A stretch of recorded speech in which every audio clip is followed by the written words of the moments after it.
So I think we all know at this point that collecting fragrances, specifically niche fragrances, can be quite pricey, quite heavy on the wallet. These are the 10 most expensive fragrances in my collection. Of course, this is a nice balance between designer and niche. I'm looking forward to giving you my thoughts on these very soon, so make sure to stay tuned.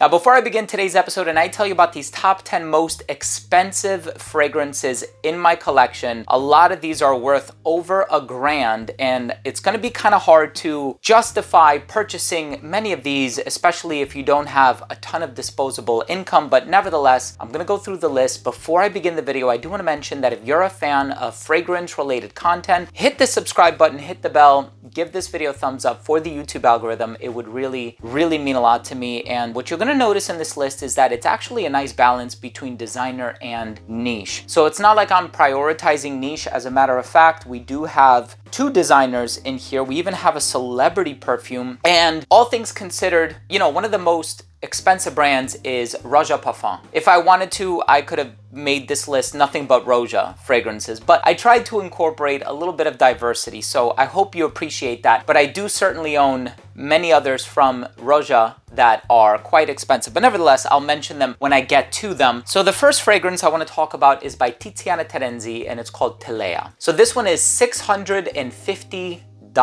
If you look at the presentation with the big box and you open up the lid and there's actually a light on the inside and it casts its glow, this is a wonderful aquatic fragrance with some fruity touches. Telea from the Sea Stars collection is a beautiful fragrance. I think it can be found discounted online, but yes, MSRP, so we're talking retail, is $650. That's what I'm basing this video off of. I'm basing it off the retail, the manufacturer suggested retail pricing. We have Symphonium by Xerjoff. Same exact price, $650. This is an amazing chocolate-based fragrance. Belgian chocolate, you have a bit of a woodsy presence in the dried down as well. So it's a mix of Laotian and Thai oud, but you also have that vanilla from Madagascar, which is absolutely delicious. A beautiful addition or complement to the chocolate. Of course, by Roja Parfum, we have thif oud. One of the most beautiful floral oud combinations with that rose that is in here. It's sensual, it is amazing, it is delightful. I love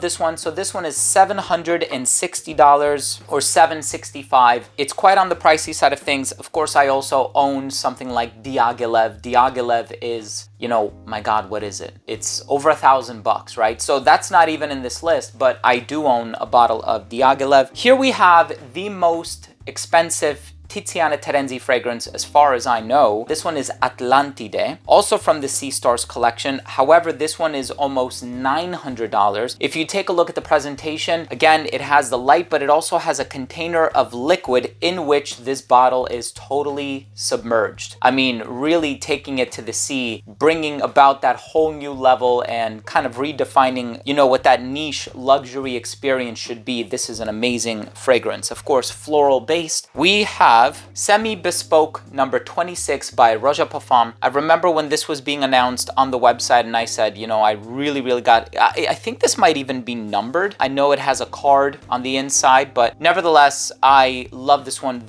Probably the best patchouli fragrance that I have in my collection. Here we have Manhattan. This is not the eau de parfum. This is the eau de toilette. They made only 1,000 of these and my bottle is number 99. I purchased this with my own money. I spent over $1,000 on it. A beautiful coconut and tobacco fragrance. It is so good. Again, this is the eau de toilette, not the eau de parfum with the white label. This is the one with the black label. We have Spice and Wood by Creed, $1,125 for a 250 milliliter bottle. It smells like spice and wood. It is an amazing fragrance. Classy. It has that distinction, that elegance, refined, smooth, a bit of a mossy base. It is fantastic. I have to be very careful with the next one. This one is Lalique Crystal, and it is the anniversary edition of Tom Ford's Black Orchid. I think they made like 1,200 in the world or something like that. Let me check my bottle. So it's also numbered. I have number 825, if I'm reading that correctly. This is $995 retail when I first acquired it, but of course, with it being sold out everywhere, I'm sure the price at auction would be a lot more expensive. Melanie Martinez Crybaby.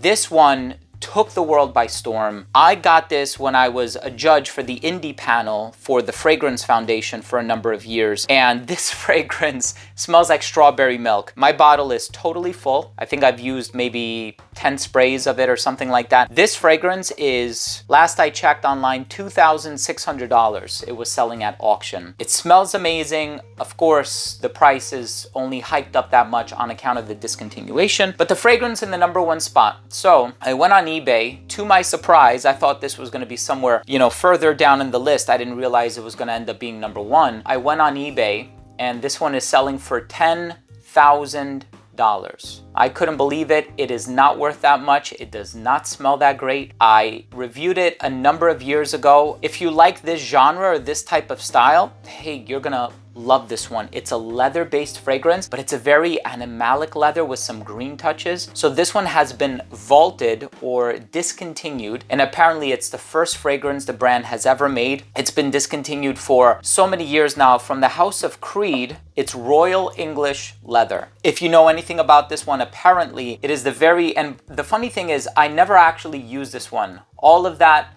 liquid loss was on account of evaporation. Go figure. So this one, again, I've had it in my collection now for about 8 years, 7-8 years or something like that, and I did a swap with a trusted member of the community. His name is Jesse. This fragrance, animalic, leather, apparently it was the first fragrance that Creed ever made, even though it was manufactured quite recently, over the last couple of decades, I mean to say. But nevertheless, yeah, I went on eBay, $10,000. If you can find any of these, check them out. If there's a way to sample any of these, I know Manhattan and Black Orchid, you're familiar with the smells more than likely. There are some ways to try these fragrances, but at the end of the day, these are expensive for a variety of different reasons, discontinuations, lack of availability, whatever the case may be. Thank you so much for watching. I hope you enjoyed this video. I hope you took something from today's episode. I hope you found it fun. I had a fun time looking at my collection, even though I could have I have Amber Oud by Roja Parfum, I have Diaghilev, I have any number of fragrances that are worth,